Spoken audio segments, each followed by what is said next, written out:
We remain steadfast in our commitment in delivering local news that matters. Stories that inspire.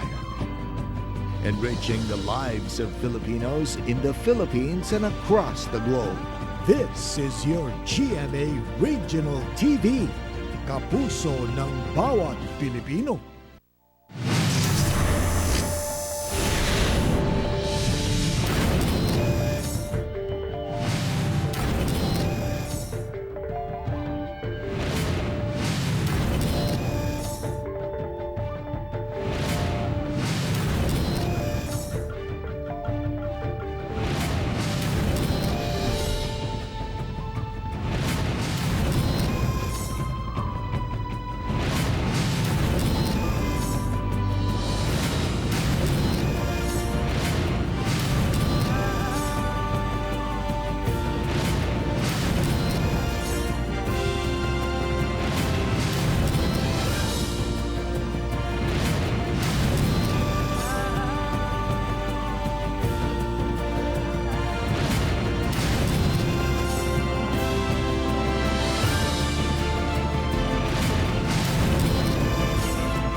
Ito ang GMA Regional TV, One Mindanao.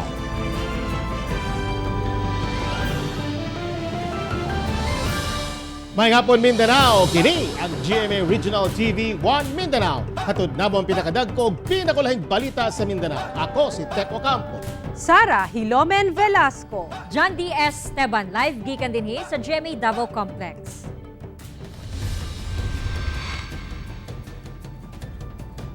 Mga kapuso, garbo karon sa nasod, labi na sa Mindanao ang weightlifter nga tubong sa Buanga City nga si Heidelin Diaz kinsa nakakuha og gold medal sa weightlifting sa nagpadayong Tokyo Olympics 2020.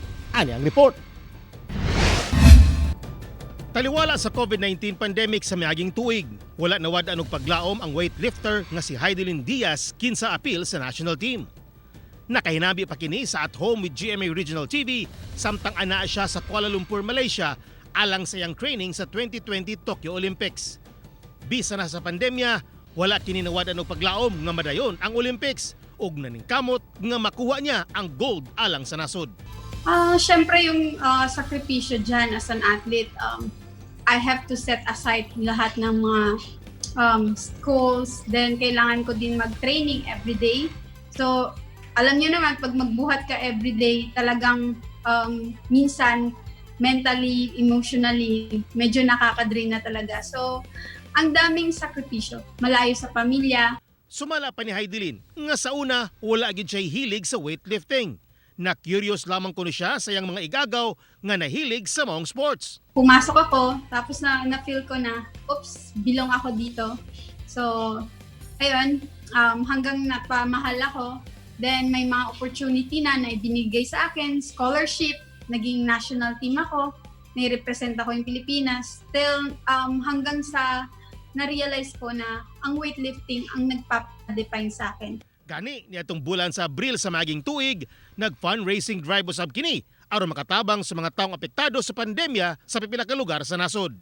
Nakagather kami ng 172,000, then 516 food packages na binigay sa Buanga, tapos sa Cavite, Bulacan, tapos Bulacan and Metro Manila. Pero as a Pilipino, kailangan nating mahalin ang atin. Mahalin kung ang pagiging Pilipino, tanggap kung ano tayo and be proud na Pilipino tayo. Ug wala gyud pakyasa ni Heidelin ang katawang Pilipino. Sulod sa halos na 10 ka dekada, karon lang usab nakakuha og gold medal ang Pilipinas pinaagi sa pagdaog nini sa women's weightlifting 55 kg event. Gipil din ini si Lee Chin-yun sa China nga nakakuha og silver medal ug taga Kazakhstan nga si Zulfiya Chinsanlu alang sa bronze medal. Sumala ni Heidelin, dili kuno sayod alang kaniya og sa iyang team nga makabot ang gold medal. Gani, daghan ang nagtuo nga dili kuno niya kini mahimo. nung una, hindi sila naniniwala na kaya kong manalo. Kaya ko rin na I need people behind me. Pero yun nga, along the way, sinuportahan ako. Then I'm really thankful na it's also like eye-opener na hindi tayo mananalo sa Olympics kung walang preparasyon and people behind me. Sa pag-uli ni Heidelin sa Pilipinas, nagpaabot sa iya ang kapin 30 million pesos reward, diin ang 10 million gikan sa gobyerno subay sa Republic Act 10699. Ako sa Teco Campo para sa One Mindanao. Sangko sab sa langit ang kalipay sa ginikanan ni Heidelin Diaz sa kalampusan ini sa Tokyo Olympics 2020. Samtang Zamboanga City LGU muhatag usab og 2.5 million pesos nga incentives. Ani report. Ilabihan ang kalipay sa kabanay ni Heidelin Diaz sa Barangay Mampang, Zamboanga City tungod sa nakabot ni ining gold medal alang sa women's weightlifting 55 kg event sa Tokyo Olympics 2020. Nakahilak sa kalipay ang nanay ni Heidelin nga si Emelita Diaz sa kadaugan sa ilang anak. Samtang ang tatay ni ining si Eduardo Diaz ang nagpunay og lukso-lukso samtang nagtanaw sa anak kagabi sa mismong kompetisyon. Alegre que yo a la tuve proud kayo peperasan por casa. Ya sácale, ya puede kami sacar na Tokyo Olympic ya un gold medal.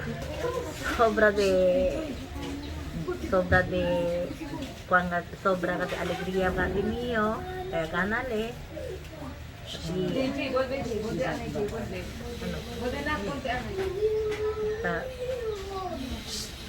Then actually, sobra nervyos kumigo. Samtang gibisita usab ni Zamboanga City Mayor Benkley Mako ang pamilya aron pasalamatan. Gikumpirma sab sa mayor ang 2.5 million pesos nga cash incentives kang Heidelin ug subay sa quarantine guidelines. Ilahan na usab nga gipangandaman ang Heroes Welcome sa gold medalist sa Tokyo Olympics 2020. Napakahalaga itong tagumpay ng gold medal for the Olympics, a female that has lifted the world in her shoulders and has really broken the Olympic record in the weightlifting category. That's why we are here to thank God for this opportunity, but to thank Heidi, to thank Yumir, Felix Marshall, our athletes from Zamboanga, homegrown, that the inspiration and love that they have as children of their parents will also be able to translate para sa ating mga bata. Suportado sab sa ginikanan niini ang planong pagpakasal ni Heidelin. Ako si Sara Hilomen Velasco para sa One Mindanao.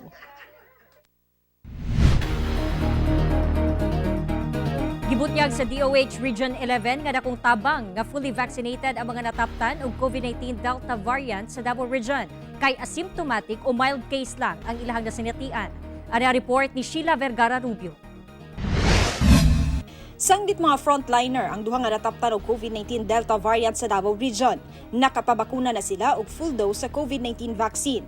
Sigon sa Department of Health, nga asymptomatic ug mild case ang maong mga pasyente. Busa, pamatuod kini nga dakong tabang ang bakuna kanila. Ang Delta variant ang mas ginakahadlukan karon tungod paspas kining mutakod ug grabe ang natala nga kahimtang sa mga pasyente sa laing nasod. So I would like to clarify, pag fully immunized ka, protected ka sa hospitalization and sa severity. Pamatuod usab kini sa kasamtangang pagtuon nga epektibo ang tanang klase sa bakuna aron maproteksyonan ang katawhan gikan sa mas grabing kahimtang o galing mataptan og COVID-19 o bisan unsang variant. Hinuon pa dayon gimando ang pagtuman sa health protocol ug pag-awhag sa tanan nga magpabakuna. And na-distribute nato ang 1,332,330 doses. So kung makita nato mo ni atong first dose ug second dose nga mga bakuna. Samtang giklaro sa DOH kung anong dugay mugula ang resulta sa klase sa variant sa nagpositibo sa COVID-19. Kini gumikan kay usa lamang sa pagkakaroon ang Genome Center sa nasod. Dili usab tanang specimen ang ginadala aron masuta ang variant, gawas lamang kung makita nga ubos sa 30 ang CT value sa usa ka COVID-19 positive. Nag-start na og trabaho ang ato ang UP Mindanao, no, for the Philippine Genome Center as well as ang ato ang Southern Philippines Medical Center, no. Busa dili kuno angay motuo sa fake news na dunay Delta variant positive sa mga ospital. Ako si Sheila Vergara Rubio para sa One Mindanao. Giablihan na ang ikaduhang vaccination site sa Davao City alang sa transport sector sa syudad. Kiniman dunay wala nakapabakuna tungod kuno sa kalayo sa unang vaccination site. Anay report ni Arjin Relator. Kung kaniadto usa pa lang ka vaccination site ang gitagana alang sa transport sector sa Davao City nga anaa sa Agro-Industrial Foundation College sa Ecoland. Tungod kuno sa kalayo niini, dunay mga sakop sa transport sector, labi na kadto mga sakop sa TODA nga wala nakapabakuna. Busa ang vaccination team na mismo ang muadto sa Kalinan ug Turil aron nga masapalapdan pa ang pagbakuna sa mga sakop sa maong sektor. Pag mobile vaccination ta, muadto ta sa paradahan sa mga terminal sa PLG o tricycle. Gisugda na niadtong Biyernes ang pagbakuna nga gipahigayon sa Kalinan Gym. Parayon sab ang coordination sa mga opisyales sa Barangay Turil proper kung asa matagtoda magsumite og listahan sa mga eligible na bakunahan aron nga mahanay ang schedule sa pagbakuna. Nagapahigayon na sab og listing sa ubang mga lugar sa syudad nga daghan og sakop sa TODA aron nga maplanuhan ang pagmuntar og vaccination site. Hapit 7,000 na ang nabakunahan sa transport sector, lakip mga bus, PUJ, PUV drivers ug mga konduktor. Ako si Arjil Relator para sa One Mindanao. Text message nga ipaubos kuno ang Cagayan de Oro City sa mas taas nga quarantine classification mikatag sa syudad. Atong sayron ang detalye sa live report ni Ethel Ipanag. Ethel. Tek ang mikatag nga text message nga kuno ipailawom sa Extreme Enhanced Community Quarantine ng Cagayan de Oro City. Fake news sumala sa LGU. Samtang katulang usang makadawat og text message gikan sa CHO ang mabakunahan alang sa ilang second dose.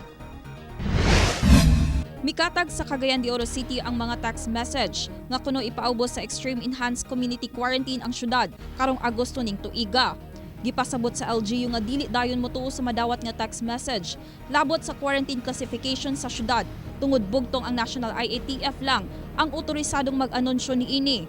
Gani sa official statement sa Region 10, Interagency Task Force on Managing Infectious Diseases. Walay advisory gikan sa national nga kagamhanan nga ipaubos sa extreme ECQ ang syudad. Likayan ang pag-share sa mga dili kumpirmadong impormasyon tungod baka mugna lamang kini og kalibog ingon man kalisang sa katawhan. Samtang ipasabot sab sa LGU nga katulang makadawat og text message gikan sa City Health Office ang mabakunahan alang sa second dose aron malikayan ang pagdasok sa katawhan sa vaccination site. Tugutan hinuon ng mga senior citizen nga mag-walk-in alang sa ilang first dose. Ang bottom line ra gid mga igsuon at ang ilang gyud kanunay ang inyong text message. Kung wala makadawat sa text message, please do not proceed sa atong mga vac sites. Kay walay nakaalukar nga vaccine kanimo kung wala ka na text daan. That is for second dose vaccinees.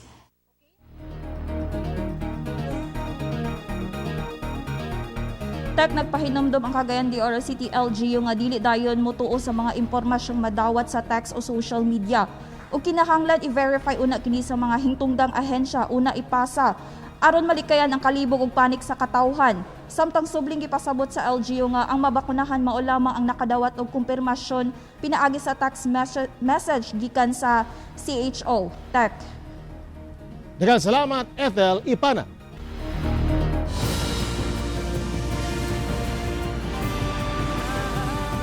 Ito ang GMA Regional TV, One Mindanao.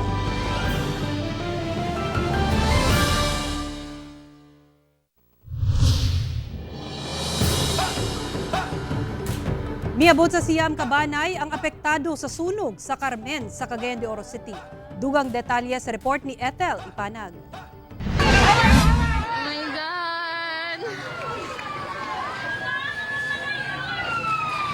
Nagkaguliyang ang mga residente. Human miulbo ang dakong kalayo sa Zone 9A Makanahan Carmen sa Cagayan de Oro City. Usa ka dakong balay nga girentahan sa 8 ka mga banay ang naugdaw, lakip tapad nga balay niini. Samtang tulo ang partially damaged. Wala pa masuta ang hinungdan sa sunog, apan gidudahang tungod sa wala maibot nga rice cooker. Miabot sa second alarm ang maong sunog, nga midanyos og anaa sa 200,000 pesos nga kantidad sa mga butang. Kaloy sa Ginoo ma'am nga naagapan gyud ako puy kay ato pasalamat labay na gid sa atong mga fire volunteer uban o atong media outlets nga kanunay kaabag na wala ginagid nga pagpuntak. Ana karon sa Carmen National High School ang mga nasunugan nga nahatagan na og pasiunang tabang gikan sa LGU. Nanawagan sab sila og dugang tabang alang sa ilang pagbarog pagbalik. Magpakiluoy jud mi sa tanan nga kun mahimo matabangan mi uban ang mga renter kay sa tinuod lang kami karon na amin nag-exist karon dire pero kuan mga hinatag ra gining niya sa mga kaila namo. Wala gyud mo puy-an ma'am. Ami mo puyo-an eh. Mora yan akong giangin ma'am na unta. Baka balay ba mig usab. Ako sa Ethel Ipanag para sa One Mindanao. Hilugos og mipatay sa usa ka ginang sa buhangin Davao City, halos 4 ka bulan na ang milabay, mi-surrender na sa otoridad. Ani a report ni Rial Soroche. Konsensya ang nagtukmod kang Rolly Cabiltes aron motahan si ang kaugalingon ug ang kunon ang paglugos o pagpatay kang Christine Corpus niadtong bulan sa Marso. Napalgan nga wala na kinabuhi ang ginang sa usa ka bakanteng luna sa buhangin Davao City, diin gikumpirma sa otoridad nga gilugos kini una gipatay. Sumuko po sa ating Police Station 5. Ngayon po ay nado na po siya sa ating kustodya. At ang dahilan po ng kanyang pagsuko ay hindi niya na raw po makayanan ang pagbagabag ng kanyang konsensya. Giangkon kuno sa sospek nga nakadroga ug lango siya sa ilim makahubog diang gibuhat ang krimen. Si Cabiltes usa sa mga person of interest tungod nakita kini sa CCTV nga miagi sa lugar ug ang sketch sa naong niini nga nakita sa mga saksi. Nagkasalubong lang sila doon sa papasok doon sa may subdivision kung saan may liblib na lugar. At doon na po nangyari yung krimen. Gikustodiya na sa Buhangin Police ang suspect o gikonsidera na case closed na ang maong krimen. Kauban si Leo Arcais sa kamera. Ako, si Rial Soroche para sa One Mindanao. Gilubong na ang babaeng abogado nga si Attorney City Hilda Mahinay sa PE kinsa gipatay uban siyang bana sa Davao City halos 2 ka semana na ang milabay. Hustisya ang singgit sa kabanay sa biktima. Atong saron ang detalye sa report ni Argil Relator.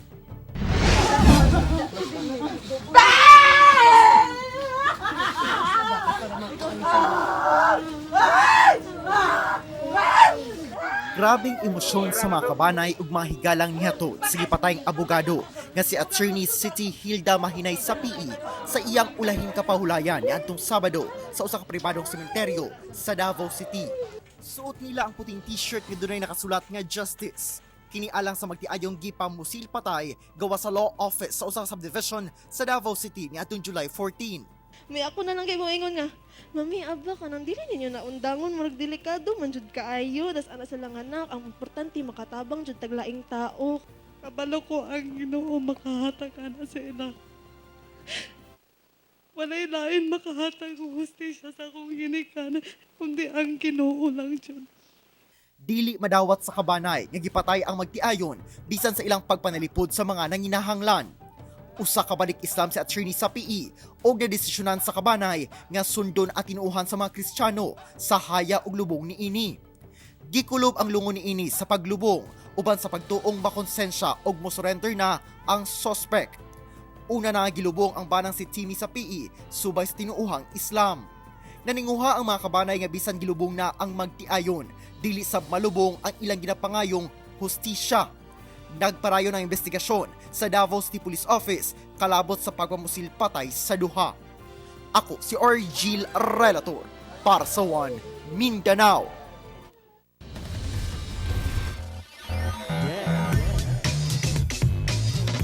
Pambatong boksingero sa Mindanao ug sa atong nasod nakaangko na sa ilahang unang daog sa Tokyo Olympics 2020.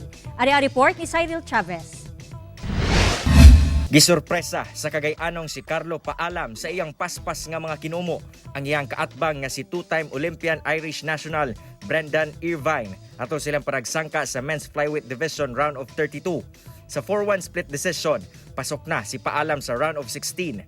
Nakatakda niyang maatbang sa mong round si Mohamed Flis, usa ka 3-time Olympian gikan sa nasod Algeria. Aksidente lamang nga nadiskubrihan ang katakos ni Paalam sa boxing. Sigon niya, igo lamang kuno siya gisulayan og pasparing ug sukad niadto nagsugod ang iyang boxing career.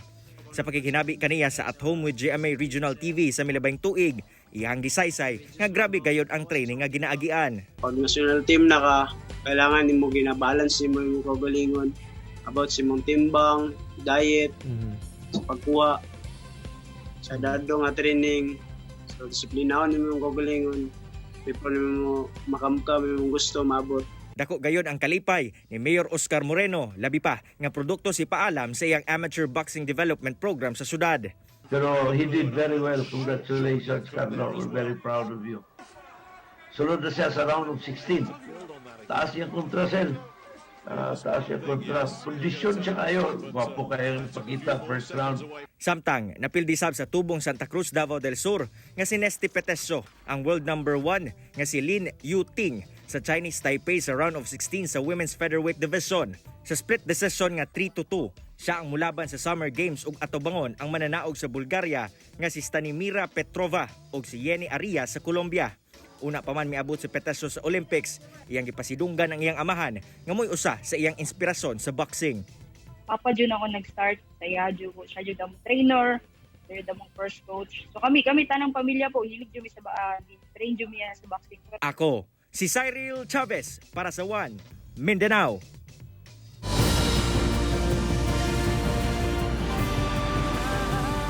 Ito ang GMA Regional TV, One Mindanao.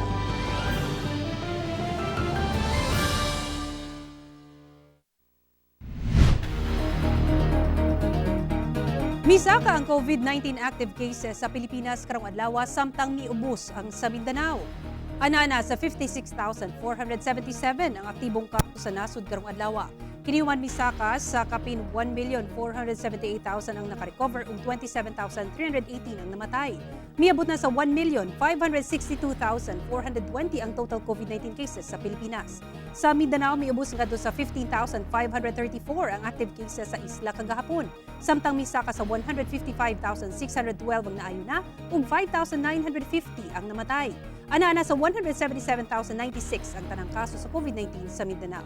Sa tibuok kalibutan, kapin 194,729,000 ang nataptan ng COVID-19 ug sobra 4,167,000 ang namatay. Pagpabakuna sa mga person with disability sa Butuan City gisugdan na. Subay sa selebrasyon sa National Disability Prevention and Rehabilitation Week, gibakunahan na ang mga person with disabilities o PWD sa nagkalain-laing barangay sa Butuan City. Gitabangan sa mga sakop sa City Social Welfare Development Office ang mga PWDs nga nagpabakuna sa usa ka mall sa syudad nga gihimong vaccination site. Gani mapasalamaton ang mga PWD nga nabakunahan. Samtang malaumon ang lokal nga kagamahanan nga mas budaghan pa ang magpabakuna sa mga musunod nga adlaw. Matod sa DOH Caraga, kapin 183,000 na ang nabakunahan ng first dose, samtang sobra 70,000 ang fully vaccinated sa rehiyon.